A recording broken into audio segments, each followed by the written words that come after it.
शक एक ऐसी बीमारी है जिसका इलाज इस दुनिया में बड़े से बड़े डॉक्टर भी नहीं कर सकता है। कोई भी व्यक्ति अगर एक बार इस शक के घेरे में आ जाए तो इतनी आसानी से बाहर भी नहीं निकल पाता है। इस शक के चक्कर में आज तक न जाने कितने लोगों की जिंदगियां हमेशा के लिए तबाह हो चुकी है। आज की कहानी में भी कुछ ऐसा ही होता है, जिसके वजह से एक महिला हमेशा के लिए इस दुनिया को छोड़ करके चली जाती है।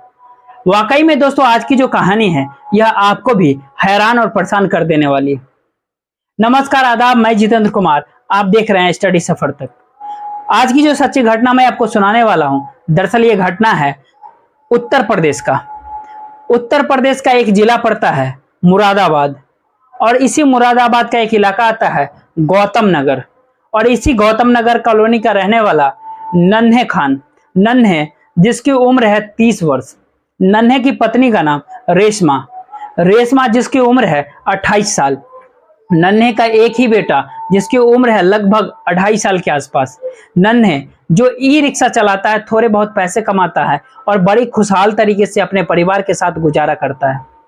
नन्हे के ही पड़ोस के रहने वाली नजमा, बात कर रहा हूं मैं 8 मई 2023 की रात्रि के करीब 11 बजे के आसपास। लगभग पूरा इलाका खाना खा करके गहरी नींद में सो रहा था। नजमा भी अपने कमरे में सो रही थी कि अचानक उसे अपने कानों पे एक तेज आवाज सुनाई देता है। वह आवाज उसके छत से आती है। नजमा जैसे ही आवाज सुनती है, जोर चोर चिल्लाना शुरू कर देती है। नजमा जैसे चोर चोर चिल्लाना शुरू करती है, अपनी तेजी से आकर के फिर दरवाजा खोलती है। लेकिन नजमा जैसे ही दरवाजा खोलती है तो देखती है कि उसके पड़ोस का रहने वाला नन्हे अपनी पत्नी रेशमा का सर का बाल पकड़कर उसे खींचते हुए अपने कमरे में लेकर के जा रहा था। नजमा जैसे इस तरह की नजारा देखती है, नन्हे को रोकने की कोशिश करती है, लेकिन नन्हे अपने पत्नी को कमरे के अंदर ले जाता है और कमरे का दरवाजा अंदर से बंद कर देता है। लेकिन नजमा जब चोर चोर चिल्लाना शुरू करती है, उसकी आवाज सुन करके आस पड़ोस के लोग भी जग जाते हैं और धीरे धीरे लोग वहां पर इकट्ठा हो जाते हैं। जैसे ही कुछ पड़ोसी इकट्ठा होते हैं, नजमा से पूछताछ करते हैं, तो नजमा को पड़ोसियों से कहती है कि मुझे आवाज अपने छत से सुनाई दिया था, लेकिन जब मैं बाहर निकली तो देखी कि नन्हे अपने पत्नी का सर बाल पकड़ करके अपने कमरे के अंदर लेकर के जा रहा था और जाकर के कमरे का दरवाजा अंदर से बंद कर दिया। नजमा जैसे इस तरह की बातें पड़ोसियों से कहती है तो पड़ोसी अब नन्हे को आवाज देते हैं। नन्हे अंदर से कोई जवाब नहीं देते हैं। जब पड़ोसी काफी देर तक उसका दरवाजा खटखटाते हैं, तब नन्हे आवाज देता है अंदर से कि दरअसल मेरी पत्नी ने गुस्से में आकर के अपने नस का हाथ का नस काट लिया, वो डॉक्टर के पास गई है। लेकिन नन्हे जैसे इस तरह की बात जवाब पड़ोसियों को देता है तो पड़ोसी नन्हे से कहते हैं कि तुम दरवाजा खोलो वरना हम दरवाजा तोड़ देंगे। पड़ोसी जब दरवाजा तोड़ने की बात कहते हैं तो आखिरकार नन्हे आकर के दरवाजा खोलता है। लेकिन नन्हे जैसे ही दरवाजा खोलता है, कुछ पड़ोसी उसके घर के अंदर एंट्री करते हैं। पड़ोसी जब उसके घर के अंदर एंट्री करते हैं तो देखते हैं कि उसका 2.5 साल का बेटा बेड पे गहरी नींद में सो रहा था। लेकिन पूरे कमरे में कहीं भी रेशमा दिखाई नहीं देती है। दरअसल कमरे के अंदर जहां तहां खून के छींटे भी पड़ा हुआ था। पड़ोसी जब उसके घर के पीछे की तरफ जाते हैं तो देखते हैं कि सेफ्टी टैंक के पास काफी मात्रा में खून बहा हुआ था, जिसे देख करके पड़ोसियों को थोड़ा सा अटपटा लगता है। पड़ोसी जब नन्हे से पूछताछ करते हैं तो नन्हे उन्हें कुछ भी नहीं बताता है।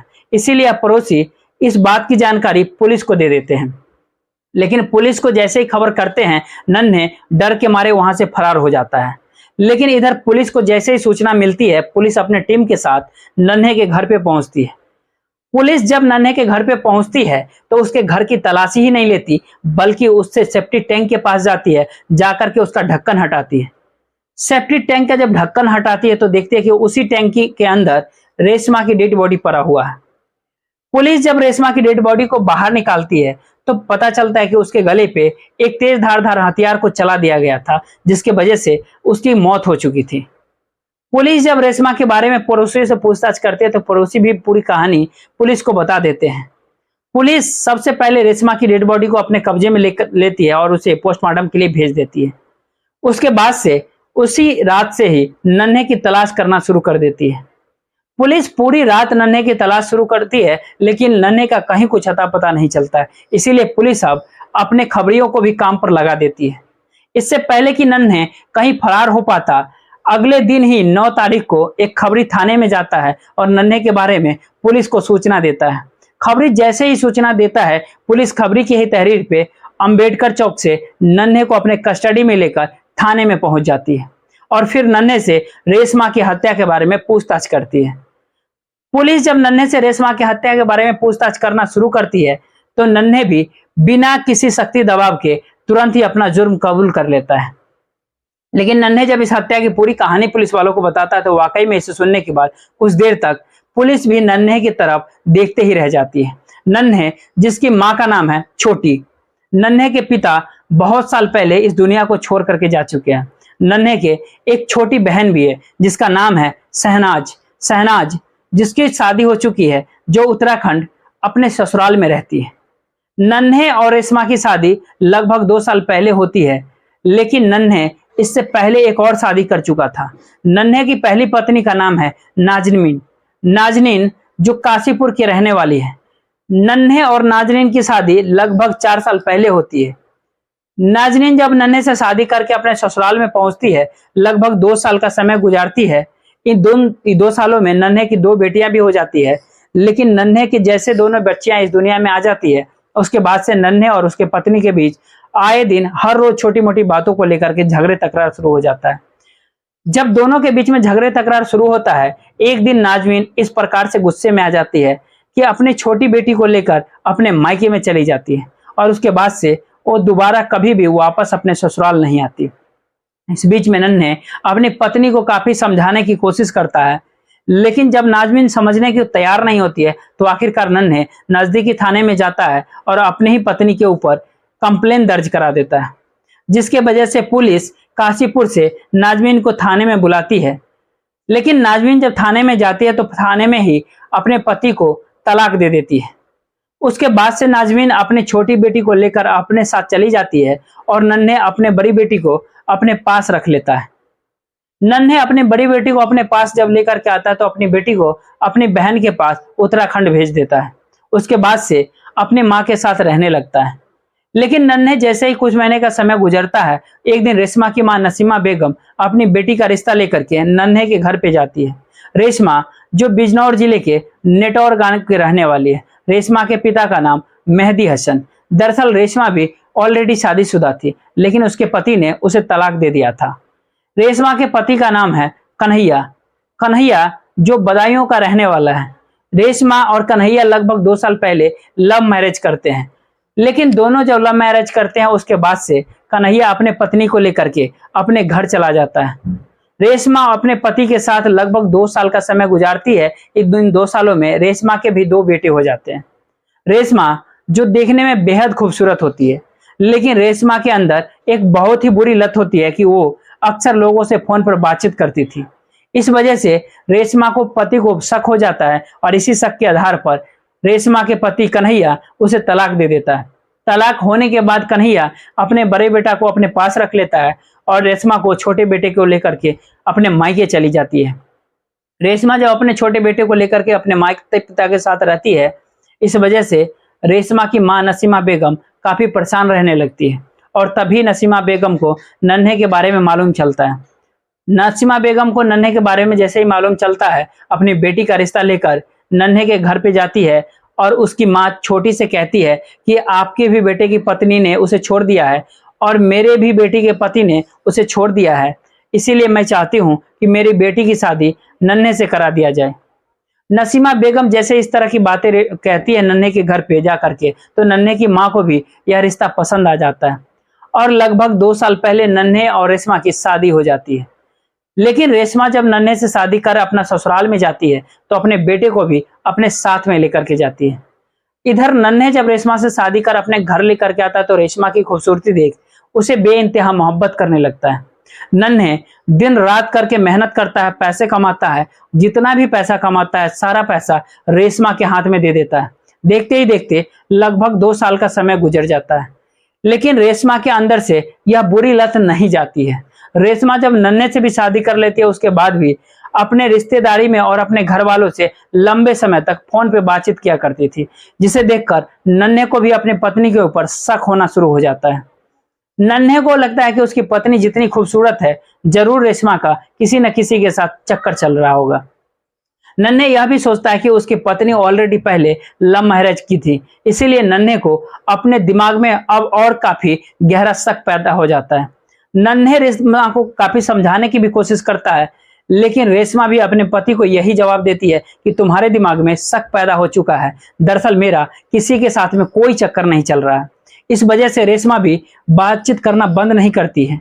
लेकिन नन्हे जब बार बार अपनी पत्नी को समझाता है, रेशमा उसकी बात जब नहीं मानती है, इसी बात को लेकर के नन्हे और रेशमा के बीच में झगड़े तकरार शुरू हो जाता है। 8 मई 2023 को रात्रि के वक्त नन्हे की मां अपनी बेटी के पास उत्तराखंड गई थी। उस रात को भी इसी बात को लेकर के नन्हे और रेशमा के बीच में झगड़े तकरार शुरू हो जाता है। दोनों के बीच में जब झगड़े तकरार शुरू होता है, उसके बाद से नन्हे अपने कमरे में सोने चला जाता है और रेशमा अपने बेटे को लेकर के दूसरे कमरे में सोने चली जाती है। रेशमा अपने कमरे में जाकर के सो तो जाती है, लेकिन नन्हे जब अपने कमरे में सोने के लिए जाता है, उसकी आंखों में नींद ही नहीं आती। दरअसल नन्हे सोचने लगता है कि एक बार उसकी पत्नी छोड़ करके जा चुकी है, रेशमा जितनी खूबसूरत है, उसका किसी न किसी के साथ चक्कर तो जरूर चल रहा है। नन्हे को यह पूरा यकीन हो जाता है कि एक न एक दिन रेशमा भी उसे छोड़ करके चली जाएगी। अब नन्हे यह सोचने लगता है कि रेशमा अगर छोड़ करके चली गई, तब वह समाज में किसी को मुंह दिखाने लायक नहीं रह जाएगा। इसीलिए नन्हे गुस्से में आकर के उसे रात को ही रेशमा को इस दुनिया से हटाने का तय कर देता है। लगभग रात्रि के 11 बजे के आसपास नन्हे अपने बेड से उठता है, सीधे किचन में जाता है और किचन से एक तेज धारदार हथियार लेकर रेशमा के कमरे में चला जाता है। उस वक्त रेशमा काफी गहरी नींद में सोई हुई थी। नन्हे जैसे तैसे रेशमा के हमला करना शुरू करता है। रेशमा की आंखें खुल जाती हैं, लेकिन रेशमा जैसे ही नन्हे के हाथ में हथियार देखती है, रेशमा एकदम से डर जाती है। अपनी जान बचाने के लिए नन्हे को धक्का दे देती है और वहां से भागना शुरू करती है। लेकिन रेशमा जब वहां से भागते करके दरवाजे की तरफ जाती है, तो पीछे से नन्हे भी उसका पीछा करना शुरू कर देता है। दरवाजे पर जब पहुंचती है, तो रेशमा को लगता है कि अगर मैं दरवाजा खोलूं तो नन्हे उसे पकड़ लेगा, इसलिए अपनी जान बचाने के लिए सहयोग के माध्यम से छत पर चली जाती है, सीढ़ियों के माध्यम से, और छत पर जाकर के पड़ोस के रहने वाली नजमा के छत पर छलांग लगाती है। रेशमा छलांग तो लगाती है, लेकिन नजमा के छत पे नहीं जाती है, बल्कि सीधे गली में आकर के गिर जाती है। इधर छलांग लगाते हुए जब नन्हे देखता है, तो नन्हे भी नजमा के छत पे छलांग लगा देता है। लेकिन नन्हे जब छलांग लगाता है, तो वो नजमा के छत पे चला जाता है, जिसके वजह से छत पे काफी तेज आवाज आती है। आवाज जैसे ही नजमा सुनती है, तो इधर नजमा चूर चूर चिल्लाना शुरू कर देती है। उसके बाद से नन्हे काफी तेजी से नीचे उतर करके आता है और आकर अपनी पत्नी के सर का बाल पकड़ के अपने कमरे में लेकर के जा ही रहा था, तभी नजमा भी अपने कमरे से बाहर निकल करके आती है और नन्हे को देख लेती है। लेकिन नन्हे जैसे अपनी पत्नी को लेकर के कमरे के अंदर आता है, कमरे का दरवाजा अंदर से लॉक कर देता है। उसके हाथ में तेज धारदार हथियार देखकर रेशमा भी काफी चीखती है, चिल्लाती है और अपने जीवन की रहम की भीख मांगती है। लेकिन नन्हे के दिमाग पर इस कदर से शैतान हावी हो जाता है कि उस तेज धारदार हथियार को लेता है और रेशमा के गले पे चला देता है, जिसके वजह से रेशमा की घटनास्थल पे ही मौत हो जाती है। उसके बाद से अब नन्हे अपने आप को बचाने के लिए आनन फानन रेशमा की डेड बॉडी को अपने घर के पीछे ले जाता है और सेफ्टी टैंक में उसे डाल देता है। जब इधर पड़ोसी चीखना चिल्लाना शुरू कर देते हैं, तो नन्हे भी एकदम से डर जाता है। डर करके जब दरवाजा तो खोलता है, लेकिन पड़ोसी जैसे इस तरह की सूचना पुलिस को देते हैं, नन्हे डर के मारे वहां से फरार हो जाता है। वाकई में नन्हे जब ये पूरी कहानी पुलिस वालों को बताता है, तो पुलिस भी नन्हे के तहरीर पे उसे अदालत में पेश करती है और फिर वहां से जेल भेज देती है। दोस्तों, इस पूरी घटना को सुनाने का उद्देश्य आपको परेशान करना नहीं था, बल्कि आपको जागरूक करना था, आपको सचेत करना था। आप जहां भी रहे सुरक्षित रहे और अपनों का ख्याल रखें। जय हिंद, जय भारत।